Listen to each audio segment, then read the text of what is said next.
Ya, selamat pagi kepada pendengar setia dan terutama pendengar setia acara Through the Bible. Anda bersama dengan saya, Dr. Suhento Liao dan istri Liu Linin.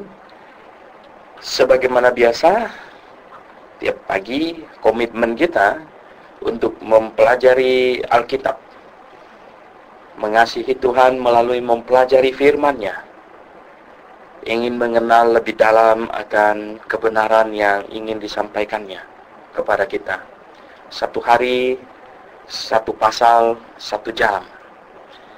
Nah, pendengar yang kami kasih dalam Yesus Kristus, sebelum kita membaca serta membahasnya, marilah terlebih dahulu kita berdoa. Bapa Surgawi, mohon berkat-Mu, mohon tuntunan-Mu Tuhan, agar kasih karunia-Mu Engkau limpahkan dalam hidup kami dan memimpin kami di dalam mempelajari firman-Mu terutama Tuhan. Bapa di sorga, kami berserah hati seluruhnya kepada-Mu dan mendengar juga kami semua Tuhan, dengan satu harapan, ingin supaya Tuhan menyingkapkan bagi kami hal-hal yang patut kami ketahui. Kami berdoa dalam nama Tuhan Yesus Kristus. Amin. Oke, pendengar yang kami kasih dalam Yesus Kristus, total ada 19 ayat dalam Wahyu pasal 11.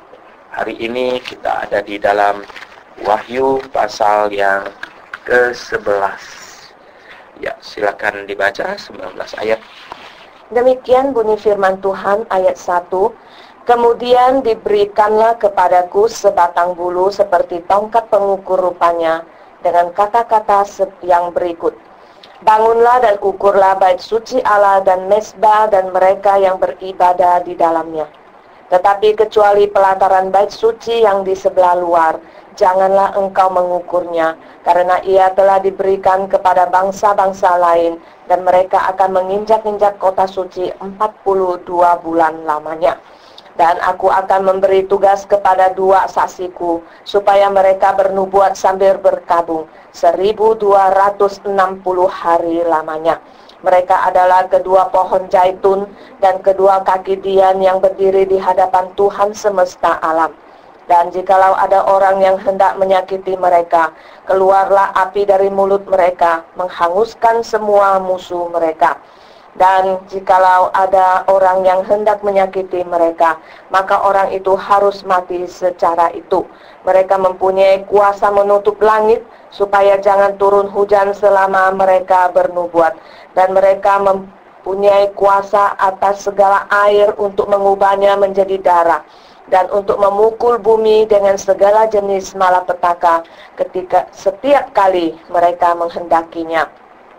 Dan apabila mereka telah menyelesaikan kesaksian mereka, maka binatang yang muncul dari jurang maut akan memerangi mereka dan mengalahkan serta membunuh mereka.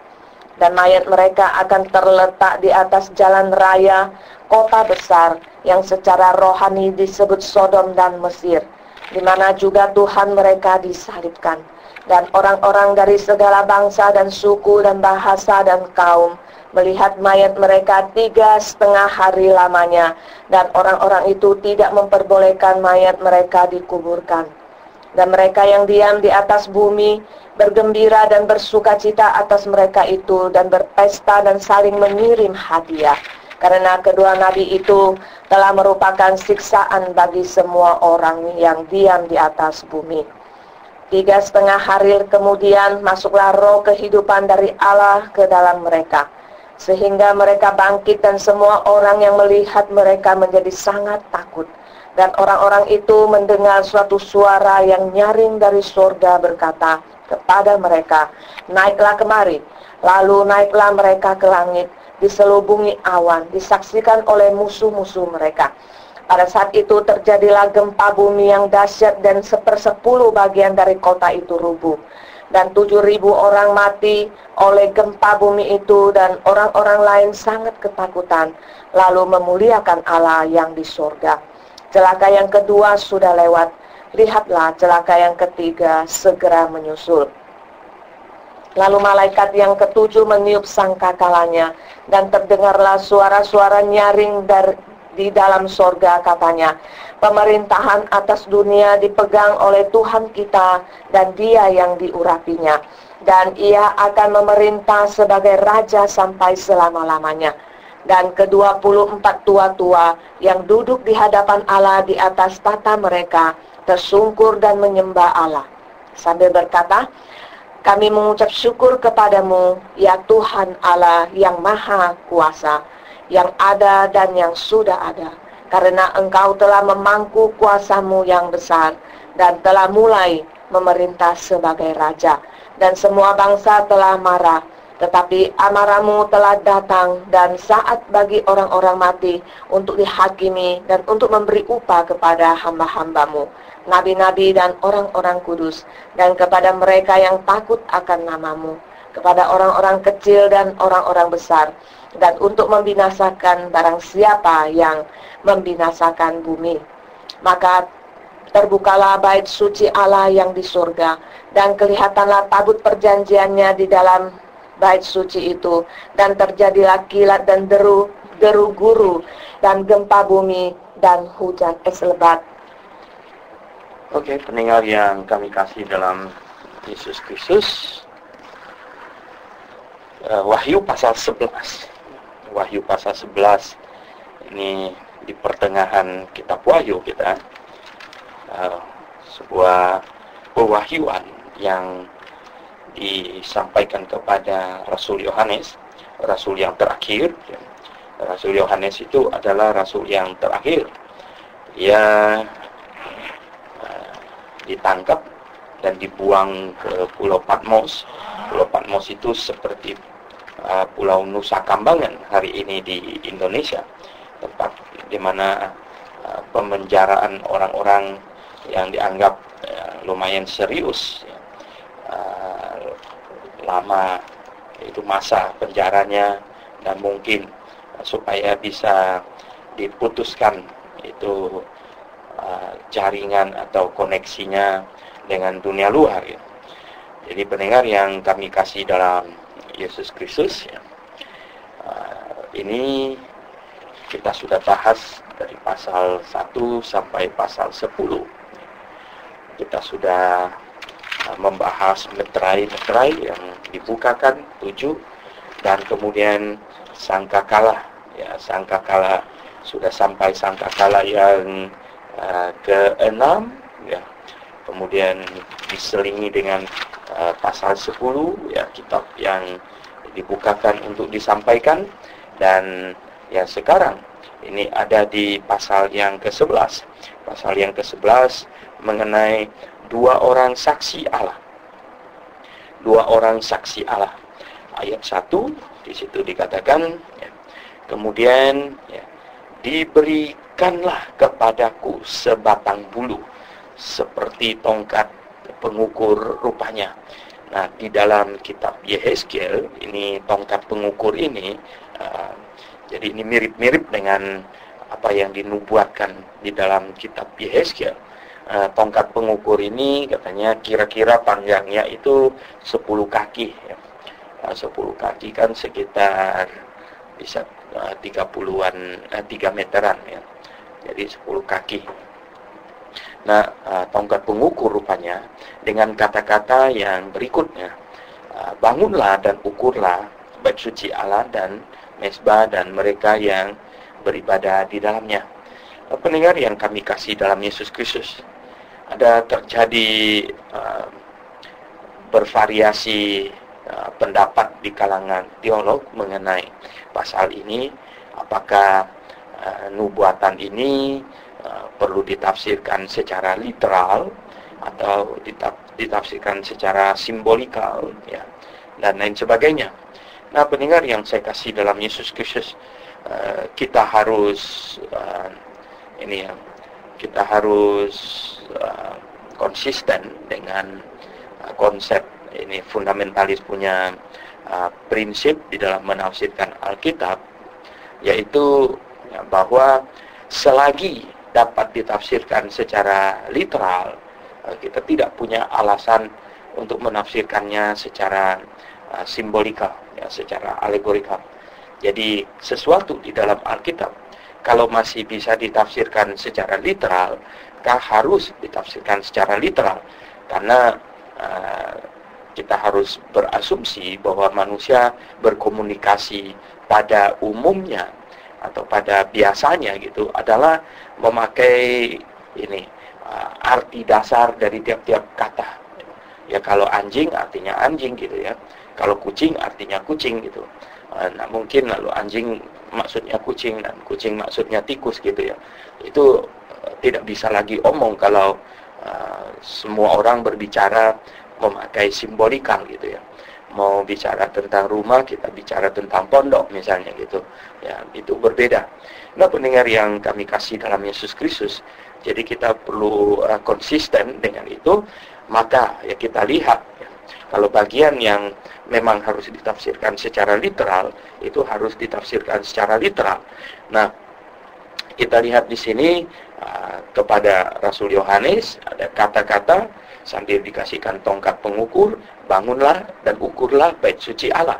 Nah, inilah yang menunjukkan atau membuat para teolog yang kami menafsirkannya ini bahwa pada masa tribulation itu sudah akan terbangun ini ya bait Allah di Israel di sana. Diperkirakan ini ya peristiwa dua saksi ini adalah mulai 3,5 tahun ya. 3,5 tahun. Jadi ada 7 tahun masa tribulation sesuai dengan kitab Daniel pasal 9. Di situ dikatakan 1 kali 7 masa ya, 1 kali 7 masa 7 tahun. Nah, sedangkan ini Nabi bernubuat ini 42 bulan katanya, bernubuat sambil berkabung 1260 hari. 1260 hari itu sama dengan 3,5 tahun. Jadi pendengar yang kami kasih dalam Yesus Kristus, sedangkan kalau kita lihat di dalam 2 Tesalonika ya, kalau pendengar membuka 2 Tesalonika itu di sini juga ada indikasi ya. 2 Tesalonika pasal 2 ayat 3 katanya ya. Pasal 2 ayat 3 dan 4. Janganlah kamu memberi dirimu disesatkan orang dengan cara yang bagaimanapun juga. Sebab ya sebelum hari itu ya barulah haruslah datang ya, dahulu murtad dan haruslah dinyatakan dahulu manusia durhaka yang harus binasa, yaitu lawan yang meninggikan diri di atas segala yang disebut atau yang disembah sebagai Allah, bahkan duduk di bait Allah dan mau menyatakan diri sebagai Allah. Jadi di 2 Tesalonika pasal 2 ini Rasul Paulus juga menubuatkan bahwa nanti akan ada bait Allah, Nah, namun sekarang semua orang juga tahu bahwa lokasi di mana bait Allah harus dibangun itu sekarang ada Masjid Al-Aqsa di situ. Itu yang menjadi persoalan besar sekarang. Memang ya, kelompok fundamentalis, kelompok ortodoksnya Yahudi ya, itu berulang kali sudah mencoba ya, melakukan peletakan batu pertama untuk pembangunan bait suci ya. Namun selalu mereka dihalangi oleh polisi ya, karena jikalau ya bait Allah akan dibangun, maka ya mau tidak mau itu Masjid Al-Aqsa yang berada di lokasi itu akan dirobohkan dulu sama mereka. Nah, ini yang akan menimbulkan mungkin Ahmadinejad bisa ngamuk besar gitu ya di sana. Nah, pendengar yang saya kasih dalam Yesus Kristus ya, tetapi ya kelihatannya ini akan jadi ya, ya. Nah, karena sebelumnya akan terjadi banyak gempa bumi juga sudah dinubuatkan ya, seperti di dalam Injil Matius pasal yang ke-24 dinubuatkan akan terjadi gempa bumi ya, banyak tempat akan gempa bumi ya, Indonesia akan gempa bumi. Wah, kalau di Yerusalem terjadi gempa bumi dulu gitu, apa yang mau dibuat betulnya ya, berarti itu mungkin gedung-gedung ya bukan cuma Masjid Al-Aqsa yang sudah agak tua gitu kan. Gedung yang baru aja bisa rontok kalau 7 atau 8 skala Richter saja ya. Itu pasti gedung-gedung pada rontok semuanya. Nah, pendengar yang saya kasih dalam Yesus Kristus, kita tidak tahu ya, kita tidak tahu bagaimana jadinya.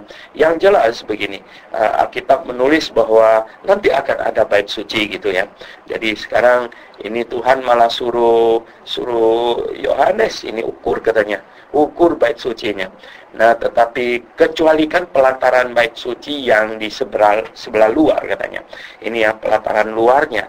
Janganlah mengukurnya, karena ia telah diberikan kepada bangsa-bangsa lain, dan mereka akan menginjak kota suci 42 bulan lamanya. 42 bulan lamanya itu 3,5 tahun gitu. Jadi pendengar yang saya kasih dalam Yesus Kristus, mungkin banyak bangsa, banyak orang akan pergi ke sana melihat ya, terutama mungkin setelah bait suci itu jadi ya. Anda kira itu bait suci dibangun berapa lama? Ya, itu untuk zaman teknologi tinggi sekarang ini, segala-galanya memakai peralatan canggih ya. Itu kalau dulu pernah membangunnya 46 tahun ya, 46 tahun. Nah, sekarang saya pikir ya, nggak sampai setahun itu jadi ya. Nggak sampai setahun, kalau mau dikebut nggak sampai setahun ya. Mengapa? Itu di waktu flu burung terjadi itu di Cina itu dibangun satu rumah sakit yang tempat tidurnya 1.000 orang itu ya hanya dalam waktu 1 bulan itu selesai. Nah, pendengar yang saya kasih dalam Yesus Kristus ya, jadi apalagi ya mungkin sebelumnya banyak bahan sudah terkumpul dan sudah ada bagian-bagian yang sudah dibikin dulu knockdown ya. Jadi pendengar yang saya kasih dalam Yesus Kristus ya, kita lihat di sini mungkin bait Allahnya jadi ya. Mengapa bangsa-bangsa lain akan menginjak-injak kota suci 42 bulan lamanya, 3,5 tahun? Ya, karena begini ya, sesuai dengan nubuatan itu 3,5 tahun. 3,5 tahun pertama itu ya, itu masa damai ya, masa damai sekali ya. Jadi pendengar yang saya kasih dalam Yesus Kristus, masa damai di mana antikristus yang memerintah ya, itu menjadi raja damai yang palsu sebenarnya. Ya, antikristus itu akan menjadi ini ya, juru damai gitulah. Juru damai dianggap dia pahlawan gitu ya, mendamaikan. Jadi 3,5 tahun itu dia menyerukan perdamaian ya, menyerukan perdamaian. Jadi dia berhasil mendamaikan, mungkin dia bisa berhasil mendamaikan antara ya orang-orang Arab dengan orang-orang Yahudi, sehingga dia sangat dipuji sebagai orang yang berhasil ya, mendamaikan dua musuh bebuyutan yang tidak gampang didamaikan gitu. Jadi pendengar yang saya kasih dalam Yesus, sehingga orang pada banyak yang berjalan-jalan, dan sekarang saja banyak orang jalan ke Israel. Apalagi nanti bait sucinya jadi dan megah sekali, banyak orang akan datang pergi lihat ya ke sana. Nah, lihat di sini dikatakan bangsa-bangsa lain, dan mereka akan menginjak-injak kota suci 42 bulan lamanya. Dan aku akan memberi tugas kepada 2 saksiku. Nah, 2 saksi. 2 orang saksi di sini supaya mereka bernubuat atau mereka berkhotbah ya, bernubuat atau berkhotbah. Nah, ingat ya, Tuhan menurunkan saksi ya, ini sudah di luar dari masa jemaat ya. Di luar masa jemaat, ini adalah masa dispensasi tribulation ya, karena sudah terjadi pengangkatan. Jadi pendengar yang saya kasih dalam Yesus Kristus ya, di sini dikatakan ya, 2 orang saksi diturunkan.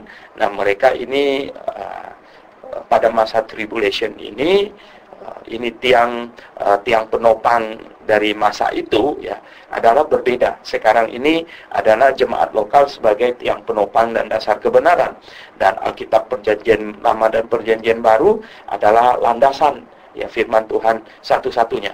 Jadi pendengar yang kami kasih dalam Yesus Kristus ya, kita lihat di sini ya, ini 2 orang saksi ya, diturunkan supaya mereka bernubuat sambil berkabung katanya. Wah, orang pada senang-senang, mereka malah berkabung. Berapa lama mereka ini akan bernubuat. Ya, katanya 1260 hari lamanya, 3,5 tahun ya.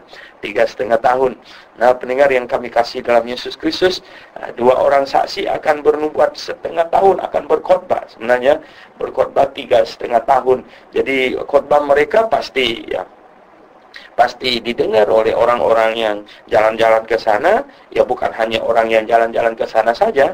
Sekarang saja kita tahu ya, kalau ada sesuatu yang luar biasa pasti disiarkan secara langsung ya oleh berbagai stasiun televisi yang ya tidak bisa dihalangi ya, karena sekarang ini zamannya informasi ya, Jadi pasti apa yang dikhotbahkan oleh 2 orang saksi ini ya, itu pasti akan dikumandangkan ke seluruh muka bumi oleh berbagai stasiun. Nah, apa yang mereka lakukan juga akan terlihat ya.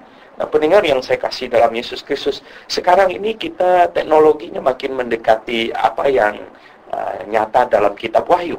Kalau 100 tahun yang lalu, ya 100 tahun yang lalu, ini kalau dibaca bahwa seluruh manusia di muka bumi akan melihat mereka, itu bingung ya. Orang kalau 100 tahun yang lalu pasti bingung sekali. Bagaimana yang di benua Amerika bisa lihat yang di Yerusalem itu, gimana cara lihatnya gitu ya kan. Kalau dulu itu pikir, nggak masuk akal itu. Bagaimana cara lihatnya? Emangnya punya mata bisa lihat begitu jauh ya. Tapi kalau sekarang, kalau dikatakan semua mata di muka bumi melihat, itu sudah tidak heran ya. Ya tentu maksudnya bukan kita lihat ke Yerusalem sana. Ya kalau disiarkan oleh semua stasiun televisi, ya pasti beres ya. Semua mata pasti akan akan memandangnya gitu ya. Nah, pendengar yang kami kasih dalam Yesus Kristus ya, kita lihat ya, di sini katanya mereka bernubuat atau bersaksi ya selama 1260 hari lamanya. Wah, 3,5 tahun. Ya, khotbahnya lumayan juga ya, dibilang panjang tidak 3,5 tahun, tapi kalau dibilang pendek ya 3,5 tahun cukup lah ya. Dan khotbah mereka itu pasti sangat keras sekali. Mereka adalah kedua pohon zaitun dan kedua kaki tian yang berdiri di hadapan Tuhan semesta alam. 2 pohon zaitun katanya. Pohon zaitun, kalau bicara pohon zaitun, nah ini kan jelas-jelas figuratif gitu ya, Jadi kita tahu mana figuratif, mana literal gitu ya, pendengar sekalian. Nah, katanya mereka berdua itu kedua pohon zaitun. Maksudnya adalah tiang penopang dan dasar kebenaran ya. Ya tuh, kalau pohon zaitun itu kan untuk menopang ya, pohon yang kuat gitu ya, jadi untuk sender gitu ya. Dan juga mereka berdua itu adalah kedua kaki dian. Nah, kaki dian itu apa? Kaki dian itu kan untuk itu kaki lampu gitu ya, kaki lampu, tempat di mana sinar dipancarkan ya, di atasnya sinar dipancarkan. Jadi mereka berdua ini adalah tempat bersandar dan tempat di mana ya kebenaran dipancarkan gitu. Nah, pendengar yang saya kasih dalam Yesus Kristus ya, mengapa? Mereka berkhotbah dengan berani, dengan gagah perkasa gitu ya. Nah, hamba Tuhan yang setia, yang baik ya, yang mengasihi Tuhan lebih dari mengasihi dunia ini, lebih mengasihi dirinya, itu berani berkhotbah dengan tidak memandang muka orang ya. Paling enak itu adalah khotbah di radio ini, pendengar yang saya kasih dalam Tuhan, karena enggak mandang muka orang gitu ya. Paling enak khotbah di radio, tidak lihat muka orang gitu ya, enggak. Ya, pokoknya kita khotbahkan kebenaran saja, enggak lihat muka orang gitu ya. Jadi pendengar yang saya kasih dalam Tuhan gitu. Nah, kita lihat di sini kan, mereka berdua ini pohon zaitun dan kaki dian yang berdiri di hadapan Tuhan semesta alam. Dan jikalau ada orang, nah ini ada kuasa khusus rupanya, ada orang yang hendak menyakiti mereka, keluarlah api dari mulut mereka, menghanguskan semua musuh mereka. Ini memang agak meragukan apakah ini literal. Jadi dari mulut mereka itu akan sembur keluar api gitu ya. Apakah ini literal atau ini sebagai gambaran kiasan bahwa mereka dengan kata-kata orang mati langsung mati gitu. Nah, bisa begitu. Anda pernah kita baca kan, Petrus kan ya. Petrus bilang Ananias apa? Jumlahnya apa segitu? Ananias bohong, katanya mengapa kamu mendustai Roh Kudus, langsung jeder, mati Ananias. Nah kemudian datang lagi Safira gitu, Safira juga mati. Nah mengenai dari mulut mereka akan keluar api, ya, ini mungkinan bisa, maksudnya ini simbolikal, ya, artinya ini orang-orang pada mati, ya, dihanguskan, ya, kalau yang mau menyakiti mereka, ya, menghanguskan semua musuh mereka. Dan jikalau ada orang yang hendak menyakiti mereka, maka orang itu harus mati secara itu. Jadi orang-orang ngeri juga gitu, ya. Mereka mempunyai kuasa menutup langit katanya, supaya jangan turun hujan selama mereka bernubuat. Nah pendengar yang saya kasih dalam Yesus Kristus, banyak teolog yang menafsirkan bahwa ini sangat mungkin ini adalah dua saksi ini adalah Elia sama Musa katanya. Mengapa? Ini yang nutup langit enggak hujan ini terkenal di Perjanjian Lama ini Elia gitu ya, Elia. Tapi apa betul? Ya saya pikir nggak usah Elia. Dan memang sih ini menjelang Tuhan datang dia akan mengirim Elia katanya, ya. Menjelang Tuhan datang itu dia akan mengirim Elia, itu sudah dikatakan juga di dalam Maleaki, ya, di dalam Maleaki. Nah kita lihat di dalam Maleaki pasal yang keempat, ya, Maleaki pasal yang keempat ayat yang kelima. Maleaki itu terakhir, ya, kitab terakhir Perjanjian Lama, pasal 4 ayat 5. Sesungguhnya aku akan mengutus Nabi Elia kepadamu menjelang datangnya hari Tuhan yang besar dan dahsyat itu. Jadi sebenarnya Yohanes itu kan Elia, ya, pakaiannya segala macam itu sudah pakaiannya Elia gitu, ya. Itu rupanya mungkinan ukuran pakaian juga ukuran pakaian Elia gitu. Jadi nggak tahu, ya, kita tidak melihat Elia. Tetapi Tuhan Yesus berkata malah, kalau kamu terimanya dia adalah Elia, tapi karena kamu menolaknya maka dia Yohanes gitu, ya. Jadi pendengar yang saya kasih dalam Tuhan, nah dua saksi ini siapa ini? Yang satu, ya, katanya mereka mempunyai kuasa menutup langit supaya jangan turun hujan selama mereka bernubuat. Jadi berapa lama ini? 3,5 tahun tidak turun hujan. Nah Elia sempat membuat 3,5 tahun tidak turun hujan pada waktu zaman Raja Ahab dulu. Oke pendengar yang kami kasih dalam Yesus Kristus, ya. Nah yang satu saksi yang satu itu menutup langit, ya. Mereka sih, ya, nggak tahu yang mana, ya. Mereka mempunyai kuasa menutup langit supaya jangan turun hujan selama mereka bernubuat. Dan mereka mempunyai kuasa atas segala air untuk mengubahnya menjadi darah. Ya. Jadi berkuasa mengubah air menjadi darah. Nah siapa ini mengubah air menjadi darah? Di Perjanjian Lama tercatat Musa pernah melakukan itu pada waktu di Mesir dulu, ya. Jadi Elia pernah menutup langit tidak turun hujan, dan Musa pernah mengubah air menjadi darah, dan untuk memukul bumi dengan segala jenis malapetaka. Ini tulah-tulah seperti yang dulu pernah terjadi di Mesir, ya, dengan segala tulahnya itu. Nah, segala jenis malapetaka setiap kali mereka menghendakinya. Jadi pendengar yang kami kasihi di dalam Yesus Kristus, ya, kita lihat dua orang saksi ini. Banyak orang tidak berani menafsirkannya secara literal. Mengapa?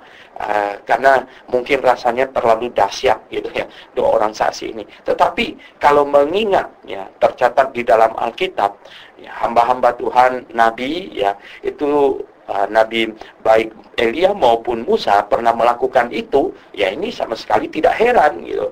Sama sekali tidak heran, ya.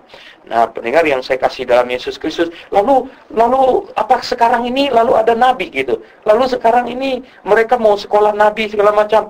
Itu konyol, itu sesat namanya. Itu sesat, ya. Pendengar yang saya kasih dalam Yesus Kristus, ya.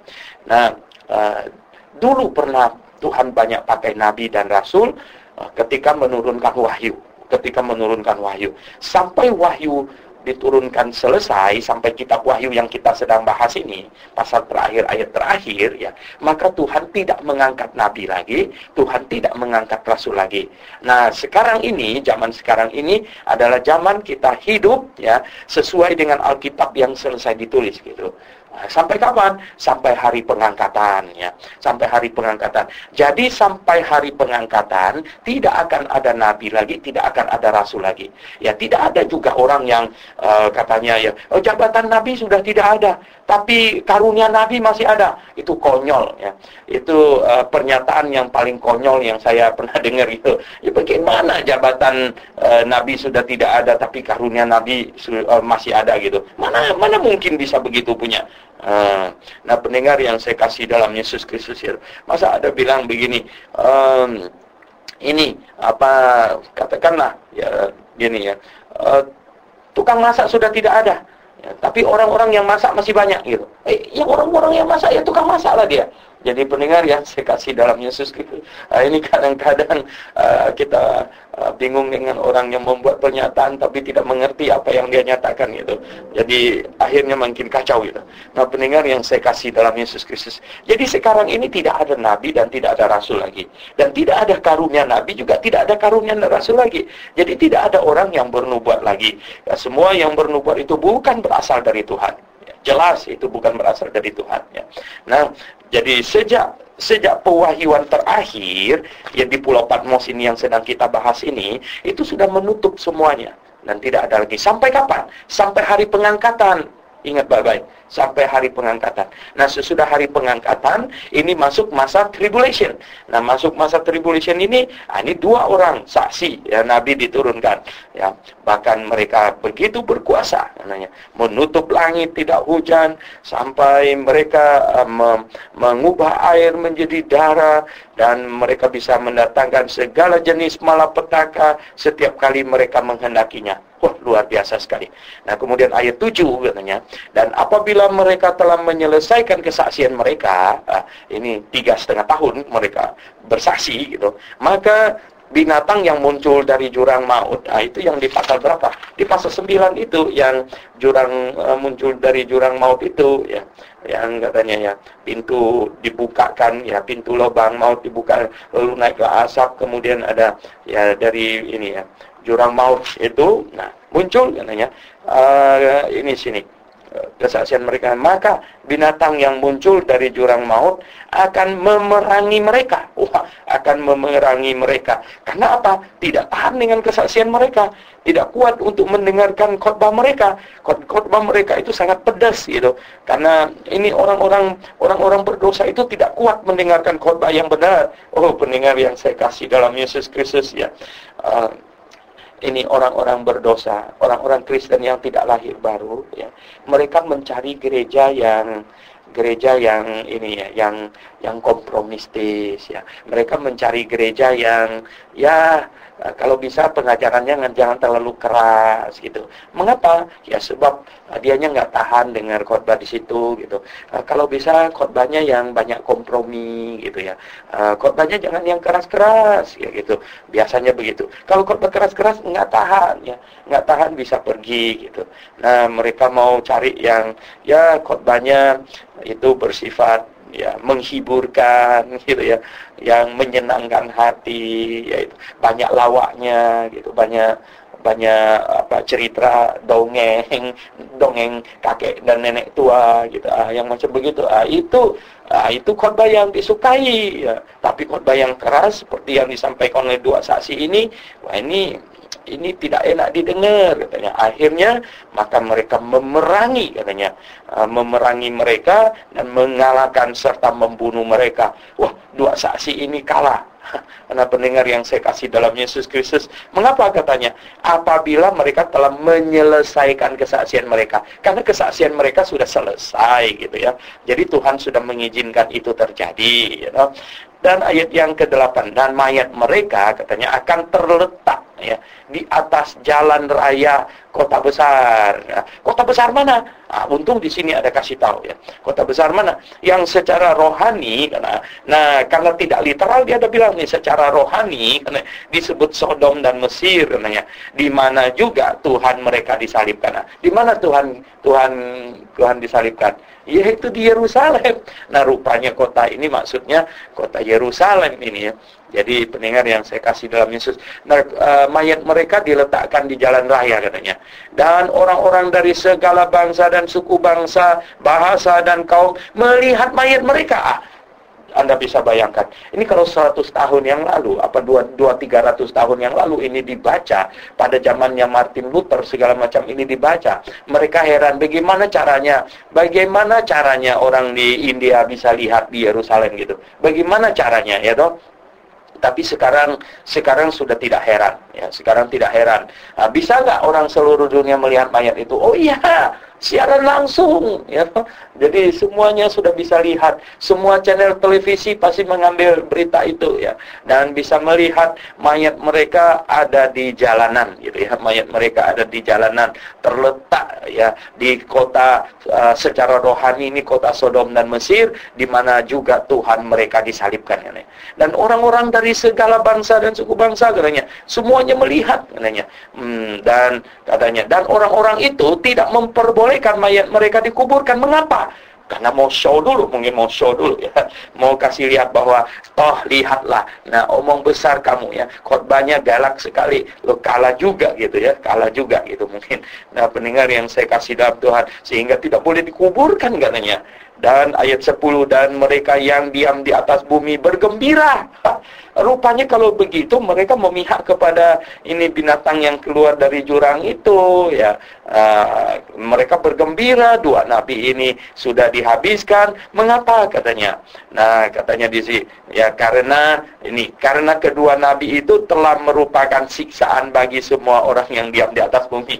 Oh, kok mereka bisa menyiksa orang? Ya, khotbah mereka yang terus terang, khotbah mereka yang pedas itu, khotbah mereka yang menyatakan kebenaran, khotbah mereka yang mengecam homoseks. Homoseks itu sudah gerah gitu ya. Sudah nggak tahan-tahan lagi gitu ya. Waduh, ya geramnya bukan main. Nah, pendengar yang saya kasih dalam Yesus Kristus ya. Nah, jadi khotbah-khotbah mereka yang pedas, yang keras itu yang telah menyiksa orang di atas muka bumi ini ya. Khotbah mereka yang menegur kumpul kebo, menegur poligami segala macam, itu membuat telinga banyak orang tuh pedas rasanya. Oh, pendengar yang saya kasih dalam Tuhan, katanya mereka diam di atas bumi bergembira dia mati ya, bersukacita atas mereka itu, dan makan berpesta, saling mengirim hadiah katanya ya, karena senang kedua orang itu yang khotbah menentang mereka sudah mati rupanya. Oh, pendengar yang saya kasih dalam Yesus Kristus ya. Nah, memang sesuai juga yang dinubuatkan oleh Rasul Paulus ya, dinubuatkan oleh Rasul Paulus di dalam 2 Timotius pasal yang keempat katanya di situ, karena akan datang ayat 3 2 Timotius pasal 4 ayat 3 katanya, karena akan datang waktunya orang tidak dapat lagi menerima ajaran sehat katanya. Pokoknya ajaran sehat nggak bisa diterima gitu ya. Tetapi katanya mereka akan mengumpulkan guru-guru menurut kehendaknya untuk memuaskan keinginan daging, keinginan telinganya. Jadi mengumpulkan guru-guru palsu ya, guru-guru menurut kehendaknya untuk memuaskan keinginan telinganya. Oh, pendengar yang saya kasih dalam Yesus Kristus, gimana cara orang mengumpulkan guru-guru untuk menyenangkan telinganya? Pakai apa? Pakai amplop ya, pakai duit gitu ya. Sekarang mau undang siapa khotbah? Asal dikasih amplop mereka datang katanya. Nah, datangnya khotbahnya sesuai dengan pesanan, sesuai dengan ini ya, ini permintaan gitu ya. Jangan khotbah yang keras-keras di sini Pak ya. Jangan bikin kaget mereka ya. Oh, kalau saya yang khotbah biasanya kalau dipesanin begini justru saya pilih yang paling keras biasanya. Mengapa? Ya karena sebenarnya yang diperlukan itulah yang keras kalau begitu ya. Pengkhotbah jangan berkhotbah untuk menghibur orang. Jangan berkhotbah untuk berharap supaya lain kali diundang lagi ya, atau supaya bisa dapat amplopnya, itu jangan ya. Nah, itu salah besar ya. Oh, pendengar yang saya kasih dalam Yesus Kristus ya. Mari mendekati akhir zaman, Tuhan datang ya. Kita bertugas dengan baik, kita betul-betul berkhotbah sesuai dengan apa yang benar gitu. Nyatakanlah ya. Tuhan membutuhkan hamba Tuhan yang model begini zaman sekarang ini. Kalau hamba Tuhan yang sekedar khotbah untuk menyenangkan telinga orang, itu Tuhan tidak perlu yang macam begitu ya. Tuhan tidak perlu ya. Yang perlukan itu hanya manusia. Tuhan tidak perlu yang macam begitu. Pendengar yang kami kasih dalam Yesus Kristus, kita lihat orang-orang yang diam di bumi bersuka cita, dua saksi itu mati, mereka malah senang saling kasih hadiah ya. Dan katanya khotbah keduanya sudah menjadi siksa bagi mereka. Ayat 11 katanya 3,5 hari kemudian. 3,5 hari kemudian ya. Jadi kalau Tuhan 3 hari kemudian bangkit gitu ya. Ini 3,5 hari kemudian ya, roh kehidupan dari Allah katanya masuk ke dalam mereka sehingga mereka bangkit katanya. Waduh ya. Maksud orang tidak menguburkan mereka adalah supaya disaksikan bahwa mereka itu sudah kalah, biar seluruh dunia puas, biar itu ditayang langsung, seluruh televisi relay ke sana, dan bisa menyaksikan bahwa ini orang yang berkhotbah begitu keras ternyata mati gitu. Malah ya sekarang tiba-tiba dia hidup kembali. Pasti ini semua televisi juga jadi tertarik dan menyorot ya, sehingga katanya mereka bangkit dan semua orang yang melihat mereka menjadi sangat takut. Waduh, ya tentu sangat takut ya. Sekarang ya 3,5 hari sudah mati di jalanan begitu, tiba-tiba bangkit, bayangkan ya. Dan orang-orang itu mendengar suatu suara yang nyaring gitu ya. Dan orang itu mendengar suatu suara yang nyaring dari surga berkata kepada mereka, naiklah kemari. Dan lalu naiklah mereka ke langit, diselubungi awan, disaksikan oleh musuh-musuh mereka. Tayang langsung rupanya ya, mereka berdua terangkat naik ke surga seperti Tuhan mereka juga ya, diselubungi oleh awan gitu ya.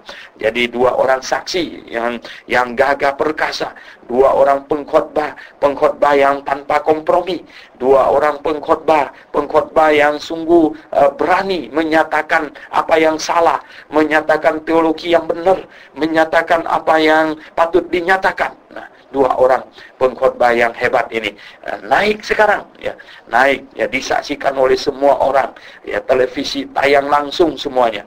Pendengar yang saya kasih dalam Yesus Kristus ya, kita tidak tahu ya, apakah kemajuan teknologi akan sampai batas televisi ini atau lebih canggih lagi dari ini.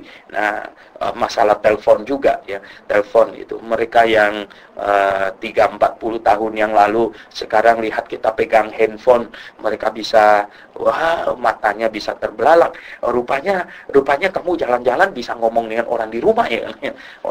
Saya ingat waktu saya kecil ya, saya melihat papa saya telepon, itu teleponnya diengkol kayak sepeda gitu, sampai begitu. Waduh, kok sulit amat telepon pakai diengkol begitu ya. Nah, sekarang begitu enak ya, bahkan nomornya sekarang nggak usah susah pencet, sudah di save gitu semuanya. Ya pendengar yang saya kasih dalam Yesus, apakah kemajuan teknologi akan sampai nanti satu hari kita nggak pakai alat lagi, handphone begitu, tiap-tiap orang punya nomor, kita tinggal berkata bahwa ya silakan masuk nomor sekian, saya 475 gitu, silakan masuk ya, bicara gitu ya. Ya kita tidak tahu ya. Nah, pendengar yang saya kasih dalam Yesus Kristus, oleh sebab itu ketika kita baca kitab Wahyu ini adalah nubuatan tentang masa depan yang jauh di depan. Banyak orang sudah merasa ini sulit untuk difahami ya. Betul ya, memang kita coba memahami sesuatu yang masih jauh di depan kita, kadang-kadang kita mengalami kesulitan juga. Tetapi ya setidaknya kita sudah mencoba untuk memahaminya. Oke, ayat yang ke-13, pada saat itu terjadilah gempa bumi yang dahsyat katanya. Gempa bumi yang dahsyat ya terjadi di Yerusalem ya. Dan katanya 1/10 bagian dari kota itu rubuh dan 7.000 orang mati oleh gempa bumi itu. 7.000 orang mati ya. Bayangkan ya, oleh gempa bumi itu. Dan katanya orang-orang lain sangat ketakutan, lalu memuliakan Allah yang di sorga. Pendengar yang saya kasih dalam Yesus Kristus ya, kalau bicara soal gempa bumi ya, tanya sama orang di pesisir Sumatera, di sana itu yang ini ya, dalam rangkaian gunung berapi, rangkaian ini ya, katanya pertemuan lempengan bumi ini ya, itu gempa bumi sungguh mengerikan ya, dahsyat sekali. Ya, orang Indonesia sudah tidak asing dengan gempa bumi. Ya. Ini dalam ini ya 5-6 tahun terakhir ini ya, ini gempa bumi terus ya. Kelihatannya ini bumi bagian dalam di bawah Indonesia ini bergejolak. Gunung Merapi mau meletus lagi di Jawa Timur sana, ada lumpur lagi yang sembur-sembur keluar, di sumur penduduk ada keluar itu gas lagi, segala macam, menandakan bahwa ada pergolakan di dalam bumi di bawah Indonesia ini. Nah, pendengar yang saya kasih dalam Yesus Kristus, rupanya bukan di Indonesia saja, ya. Rupanya Alkitab mencatat ya di daerah Timur Tengah, di mana-mana, nah gempa bumi akan terjadi. Oh, pendengar yang saya kasih dalam Yesus Kristus, rupanya kita ini tinggal di atas api nih ya. Kita tinggal di atas api. Di bawah kita itu api yang besar sekali. Pendengar yang saya kasih dalam Yesus Kristus, Anda kalau tidak hidup berharap kepada Tuhan ya, hidup memandang kepada Tuhan sementara tinggal di atas api. Oh, pendengar yang saya kasih dalam Yesus Kristus, itulah sebabnya Tuhan tidak mau kita menaruh harta kita di muka bumi ini, karena ini di atas api ya. Oleh sebab itulah Tuhan berkata, simpanlah hartamu di surga di sana ya. Karena di bumi ini ya, selain ada ngengat dan karat yang akan merusakannya, dan juga ya, kalau ini pulau bisa tenggelam ya, dan kemudian bumi bisa bergoyang ya, bergejolak, rumah bisa roboh ya toh, Gunung Merapi bisa meletus. Oh, terlalu banyak malapetaka yang bisa menimpa di muka bumi ini kalau kita mau mencatatnya dan mendaftarnya itu. Oleh sebab itu, pendengar yang saya kasih dalam Yesus Kristus, berbahagialah engkau kalau engkau sudah bertobat dan percaya kepada Tuhan Yesus dengan segenap hatimu. Karena apa? Ketika bumi ini bergoyang dan apapun yang terjadi, tidak ada problem lagi bagi saya. Saya pasti masuk surga. Oh, pendengar yang saya kasih dalam Tuhan Yesus, apakah Anda pasti masuk surga? Kalau bicara soal gempa bumi, kalau gempa bumi sikat Jakarta ini, ya nggak usah yang dahsyat-dahsyat lah, 7 skala Richter. Kita lihat aja itu ya, tuh di Tamrin punya gedung itu masih ada nggak yang berdiri di situ gitu, dan di Sudirman segala macam itu ya, tuh, yang tinggal di apartemen yang tinggi-tinggi itu ya nggak. Baru gempanya masih di Bengkulu sana gitu, di sini sudah, wih, yang di atas itu rasanya gimana ya? Oh, pendengar yang saya kasih dalam Yesus Kristus, nah mau lari kemana? Tidak ada tempat untuk melarikan diri. Saya kasih tahu, tempatnya satu-satunya adalah bertobat dan percaya kepada Tuhan Yesus. Maka kita dapatkan kepastian masuk surga. Kita sudah tidak ada masalah lagi mau gempa di mana, mau berapa skala Richter, itu tidak ada masalah sama sekali. Oh, pendengar yang saya kasih dalam Yesus Kristus, dapatkanlah kepastian masuk surga. Itu termahal, terpenting, ya, terutama, yaitu bertobat dan percaya kepada Tuhan Yesus. Bertobat itu artinya mengaku diri orang berdosa dan menyesali dosa yang telah kita perbuat. Percaya kepada Tuhan Yesus, percaya apa? Percaya bahwa Yesus sudah dihukumkan di atas kayu salib menggantikan saya. Saya percaya Yesus dihukumkan di atas kayu salib menggantikan saya. Dan sekarang saya mengaminkan, saya menyetujui bahwa saya hidup bagi Dia. Saya hidup bagi Dia. Dia mati bagi saya hidup bagi Dia. Ini indah sekali. Oke, pendengar yang saya kasih dalam Tuhan, di ayat yang ke-15 katanya, lalu malaikat yang ke-7 meniup sangkakalanya dan terdengarlah suara-suara nyaring di dalam sorga. Nah, sekarang ini pengamatannya pindah ke sorga di sana ya, pindah ke sorga. Nah, terdengarlah suara nyaring di sorga katanya. Oh, suara berseru di sorga katanya.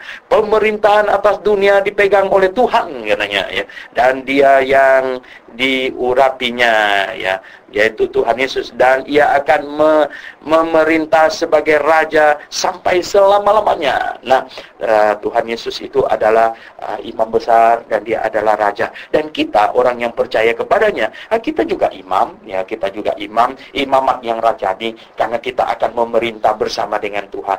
Oleh sebab itu, pendengar yang saya kasih dalam Yesus Kristus, gereja yang benar tidak ada jabatan imam di dalamnya, tidak ada, tidak boleh ada. Dan gereja yang benar tidak boleh boleh juga ada praktek keimamatan di dalamnya. Tidak ada acara berkat memberkat orang. Acara berkat memberkat orang, menumpangkan tangan orang dan mengangkat tangan, menumpangkan pada waktu doksologi terakhir kebaktian. Itu adalah praktek keimamatan. Ingat baik-baik itu. Itu praktek keimamatan. Itu tidak boleh dilakukan punya. Ya. Itu tidak boleh dilakukan. Ya, tidak ada orang yang boleh berlagak menjadi imam atas orang lain. Dan jangan ada orang Kristen yang mau diimamkan oleh orang lain juga. Karena tidak boleh itu. Nah, katanya, dan ke-24 tua-tua yang duduk di hadapan Allah di atas tahta mereka tersungkur dan menyembah Allah ketika seruan itu dilaksanakan. Ya. Sambil berkata, mereka berkata, kami mengucap syukur kepadamu ya Tuhan, Allah yang Maha Kuasa, yang ada dan yang sudah ada, karena Engkau telah memangku kuasamu yang besar, memangku kuasamu yang besar dan telah mulai memerintah sebagai raja. Menggenapi apa yang dijanjikan kepada Daud, yaitu sebagai apa? Sebagai raja keturunan Daud, akan memerintah kerajaan 1000 tahun. Nah, pendengar yang saya kasih dalam Yesus Kristus, di akhir ya, setelah 2 saksi ini naik, jadi 3,5 tahun plus 3,5 tahun jadi 7 tahun. Tuhan datang, ya, Tuhan datang memerintah sebagai raja, ya, memasuki kerajaan 1000 tahun. Nah, tetapi masih ada beberapa peristiwa lagi yang akan terjadi itu ya. Dan katanya semua bangsa telah marah. Sebuah bangsa telah marah, tetapi amarahmu telah datang, dan saat bagi orang-orang orang-orang mati untuk dihakimi dan untuk memberi upah kepada hamba-hambamu, nabi-nabi dan orang-orang kudus, dan kepada mereka yang takut akan namamu, kepada orang-orang kecil dan orang-orang besar, dan untuk membinasakan barang siapa yang membinasakan bumi. Oh, pendengar yang saya kasih dalam Yesus Kristus, pada waktu Tuhan datang, lihat ya, dia akan membinasakan ya orang yang membinasa bumi katanya, dan dia akan menghakimi orang mati dan orang hidup, dan akan memberi upah kepada nabi-nabinya dan orang-orang kudus. Jadi begini ya, ada yang senang, ada yang tidak senang ini. Tuhan datang, ada yang senang, ada yang tidak senang. Yang dapat upah ya senang gitu ya. Yang malah dapat hukuman enggak senang gitu. Jadi pendengar yang saya kasih dalam Yesus Kristus, Anda posisinya mana? Anda posisinya mana? Anda yang dapat upah, Anda yang senang gitu, Anda yang berhidup kekal, Anda akan memerintah bersama Tuhan, atau Anda yang kena tegur, akan dihantam, akan dihukum oleh Tuhan. Anda yang mana? Oh, pendengar yang saya kasih dalam Yesus Kristus ya, saya pasti akan dikasih hadiah ya, setidak-tidaknya ya, hadiah kecil sajalah Tuhan ya. Oleh sebab itu saya bergembira kalau Tuhan datang. Nah, kita lihat di sini, katanya, maka terbukalah bait suci Allah yang di sorga, dan kelihatannya tabut perjanjiannya di dalam bait suci itu, dan terjadilah kilat dan deru guru dan gempa bumi dan hujan es lebat di bumi. Terbuka bait suci di sorga di sana, dan di bumi terjadi apa? Ini guru, kilat ya, dan guru dan gempa bumi dan hujan es lebat di bumi ini. Oh, malapetaka besar di bumi ini terjadi. Oh, pendengar yang saya kasih dalam Yesus Kristus ya, sungguh adalah sesuatu yang sangat indah ya, ke Tuhan datang bagi orang yang mengasihinya, bagi orang yang dikasihinya. Tetapi sungguh itu adalah sesuatu yang sangat dahsyat, amat dahsyat, mengerikan bagi orang yang tidak percaya kepadanya, bagi orang yang tidak mengasihinya, bagi orang yang tidak melakukan kehendaknya. Oh, adalah hal yang mengerikan. Pendengar yang saya kasih dalam Yesus Kristus, mari kita menjelang kedatangan Tuhan, kita lebih setia lagi, kita lebih beriman lagi. Saya ingin katakan kepada Anda bahwa jikalau Anda telah mendapatkan jikalau Anda telah mendapatkan kepastian masuk surga, itu bagus ya. Itu adalah terbaik. Itu adalah yang terutama, terpenting. Setelah Anda mendapatkan kepastian masuk surga, yang mendapatkan jaminan kepastian masuk surga, hal berikutnya itu apa? Hal yang berikutnya adalah dapatkanlah gereja yang benar, yang alkitabiah. Itu nomor 2 penting, pendengar yang saya kasih dalam Yesus Kristus. Itu nomor 2 penting ya. Yaitu mendapatkan gereja yang benar-benar alkitabiah, mendapatkan gereja yang sungguh bisa membuat iman Anda bertumbuh dan bergairah menantikan kedatangan Tuhan. Itu penting. Ya, jadi nomor 1 penting adalah mendapatkan kepastian masuk surga. Nomor 2 penting itu adalah mendapatkan gereja yang Alkitabiah. Oke. Pendengar yang saya kasih dalam Tuhan, mari kita berdoa. Bapa Surgawi, terima kasih. Kami sudah mempelajari firman-Mu, Wahyu pasal yang ke-11. Mohon Tuhan pimpin, mohon Tuhan berkati. Biarlah apa yang sudah disampaikan, diuraikan, sungguh akan disimpan baik-baik oleh kami semua. Sampai Engkau datang ya Tuhan, atau kami yang pergi kepadamu. Terima kasih Tuhan, kami berdoa dalam nama Tuhan Yesus Kristus. Amin.